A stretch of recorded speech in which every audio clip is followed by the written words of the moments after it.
victoires pour le team, donc c'est super. 2 belles victoires, c'est la Coupe de France, c'est l'ouverture de la saison au niveau national, donc il fallait montrer qu'on était présent. Donc 2 victoires pour le team, une 4e place. Ça fait 3 coureurs qui seront sélectionnés pour la prochaine Coupe du Monde, donc c'est super. Donc qu'est-ce qui vous attend maintenant? Donc là il y a la Coupe du Monde ce week-end, ensuite le 5 novembre le championnat d'Europe. Et ensuite il y a un gros mois de janvier qui se profile à l'horizon avec les championnats de France et les championnats du monde. Donc forcément il faut se préparer, être sérieux, bien manger, bien dormir et puis bien récupérer, faire le métier comme on dit. Sur le championnat du monde, qu'est-ce que tu peux espérer? L'année dernière j'étais en lice pour un top 10. Maintenant j'ai malheureusement été victime de casse mécanique, mais comme on dit, quand on est victime de casse, c'est qu'on n'est peut-être pas forcément à 100%, qu'on est peut-être à fond. Donc il faut que je progresse physiquement, techniquement, et puis que je sois à nouveau dans les premières positions pour profiter de ma forme et d'aller chercher ce top 10. Ouais, c'est l'objectif, on va dire, en termes de place. Bon, mardi, tu étais à Paris pour la présentation du Tour de France. Comment ça s'est passé?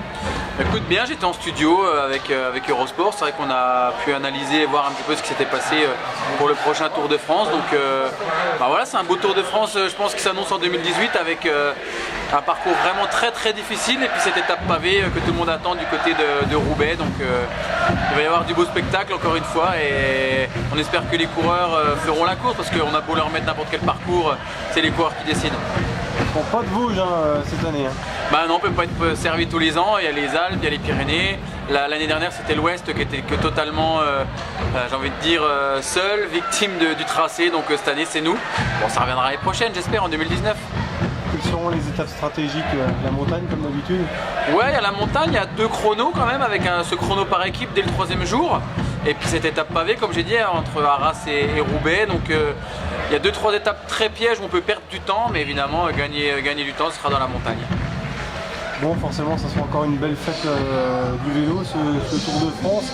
Une effervescence, il se passe quelque chose de particulier forcément autour de cet événement, surtout avec les équipes médias.